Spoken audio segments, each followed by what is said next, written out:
Hello everyone, and welcome to another edition of Patriot Coin Reviews. My name is Quentin Allen, and I will be your host today on Patriot Coins and Bills. Today I would like to discuss the 1945 S War Nickel. To get started, the 1945 S War Nickel is a war nickel, and that means that it contains 35% silver. There were approximately 58,939,000 of these coins minted. And being minted at the San Francisco Mint, this coin bears the S mint mark. The composition of this coin, just like all other war nickels, is 56% copper, 35% silver, and 9% manganese. The obverse of the coin shows President Jefferson, and the reverse of the coin shows the Monticello building. Here is an example of a 1945 S war nickel that is in my collection. As you can clearly see, on the left-hand side of the obverse, we have the words "In God We Trust." And on the right-hand side of the obverse, we can see the word "Liberty" and the year of the coin, which in our case is 1945. In the middle of the obverse of the coin, we can see a portrait of President Jefferson. On the reverse of the coin, we can see the words E Pluribus Unum, as well as the word Monticello, 5 cents, and United States of America. In the middle of the coin, we can see a portrait of the Monticello building, which is a representative of President Jefferson. Directly above the Monticello, on all war nickels, we can see the mint mark. The mint mark for war nickels was moved from the bottom right-hand corner of the coin directly to the right of the Monticello, in this location here, for pre-war composition, up and directly above the Monticello building in extremely large print in comparison to the normal mint marks. This was done because the change in composition of the coin meant that they needed to show that there was a difference between this and the other coins that had been produced that were nickels. Keep in mind that this was the first time and the only time war nickels were that nickels were produced with silver content in them.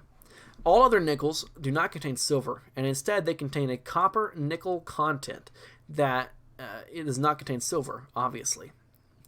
Here is an example of the same coin in a different angle for your reference. Whenever you find a war nickel coin roll hunting or looking through your change in 2019, especially a 1945 S, I would give it a 9 out of 10 Wheaties of hype. This is because of obvious reasons, such as its silver content. A few of the things that make a war nickel so awesome to find is the fact that it does contain silver, 35% silver even. Also, the fact that this coin was produced during the World War II era means that it has very great historical significance. The mint mark for these war nickels also makes them easy targets, which is a great thing whenever you're doing fast-paced searching through coins, to where you can very, very easily look and see whether or not the mint mark is on the back directly above the Monticello, which is unique to war nickels. A few of the things that make war nickels less desirable and less awesome include the fact that often do not have good eye appeal because of the tarnishing thanks to the silver content. It also means that the color of these coins makes non-collectors grab them, which means that the cashier or teller may be more likely to find this coin and keep it instead of passing it on and change. Also, whenever you compare this coin to other U.S. coins from the World War II era, which were 90% silver, such as dimes, quarters, and half dollars, this nickel contains 35% silver, which is significantly less than those other U.S. coin counterparts from that era. Keep in mind, however, that this is the best silver that you can ever find in nickels, because war nickels were the only nickels to ever be produced with silver in them. Here's an example of a 1945 S war nickel that is in very high grade, mint state, or even brilliant uncirculated conditions, and this is as you can see, not tarnished, like the example that I showed you from my collection. Tarnishing is a result of the silver content in the coin coming into exposure with the air and through circulation. This means that circulated examples of war nickels often do not look like the coin that you can see on your screen, but rather look like the coin that you saw from my collection. This is a very high-grade coin, and it was one that has probably never been in circulation.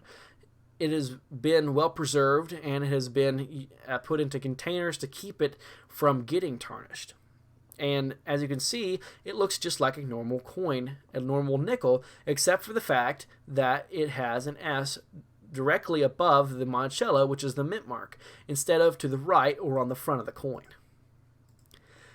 As for the values of the 1945 S War Nickel in December of 2019, here are a few of the prices for different grades of the coin. Keep in mind that the price of the coin will depend upon the grade that the coin is, as well as the fluctuations in the price based on the silver that is in it. As silver fluctuates up and down, the price of war nickels, since they contain silver, will fluctuate with it. It's also important to keep in mind that a coin is only ever worth what it is, what you can find someone to buy it for, and keep in mind that this is just for your reference. To get started, G4 will get $1.15, VG8 $1.42, F12 $1.69, VF20 $2.21, EF40 $2.70, AU50 $3.16, MS60 $5.39, and MS65 as much as $21.